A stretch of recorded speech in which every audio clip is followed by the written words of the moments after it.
ദൈവശബ്ദം കേൾക്കാതെ ജീവിക്കുന്നത് വലിയ പരാജയത്തിലേക്ക് നമ്മളെ നയിക്കും.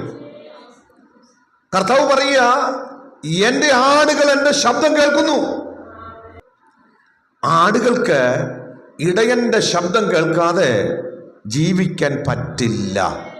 മുമ്പിൽ എന്താ പ്രശ്നമുണ്ടെന്ന് അവർക്കറിയില്ല, ഞാൻ എങ്ങോട്ടാ പോകുന്നതെന്ന് അവർക്കറിയില്ല. അല്ലേ? നിങ്ങൾ ഇന്ന് പകൽക്കാലം അല്ലേ എനിക്കിതെല്ലാം അറിയാം പാസ്റ്ററെ എന്ന് ചിന്തിക്കുന്ന ഒരു അനുഭവത്തിൽ നിൽക്കുന്നത് കൊണ്ടാ. പകരം നിങ്ങളൊരാടിനെ ചിന്തിച്ചു നോക്ക്. ആമൻ അതിന് മുമ്പിലുള്ള തടസ്സങ്ങൾ അറിയത്തില്ല. ആമൻ എങ്ങനെ മുന്നോട്ട് പോകണമെന്ന് അറിയത്തില്ല. ദിശ പോകേണ്ട വഴി അതിനറിയില്ല. ഒരു ഇടയൻ നിന്ന് അതിന് വഴി കാണിച്ചു കൊടുത്തെങ്കിൽ മാത്രമേ അതിന് മുന്നോട്ട് പോകാൻ പറ്റുകയുള്ളൂ. കാരണം ഇടയന് മാത്രമേ ശരിയായ വഴി, ശരിയായ ലക്ഷ്യം അറിയുകയുള്ളൂ.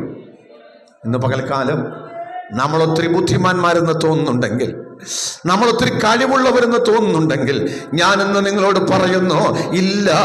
ആമേൻ. നമ്മുടെ ജ്ഞാനവും നമ്മുടെ കഴിവുമൊന്നും നമ്മുടെ മുമ്പിലുള്ള തടസ്സങ്ങളെ കണ്ടെത്തുവാൻ പര്യാപ്തമല്ല, അതിനെ അതിജീവിക്കുവാൻ പര്യാപ്തമല്ല. ആമേൻ. പോകേണ്ട ശരിയായ വഴിയിലൂടെ ഇന്ന് ഞാനും നിങ്ങൾ പോകണമെങ്കിൽ അതിന് ദൈവം തമ്പുരാൻ, നമ്മുടെ മഹാ ഇടയനായ ദൈവം നമുക്ക് വഴി കാണിച്ചു തന്നെങ്കിൽ മാത്രമേ പറ്റുകയുള്ളൂ. ആടിന് മാത്രമല്ല, നമുക്കും ആമൻ ഇടയന്റെ ശബ്ദം അനിവാര്യമാണ്. എങ്കിലേ നമുക്ക് ശരിയായ പാതയിൽ പോകാൻ പറ്റുള്ളൂ.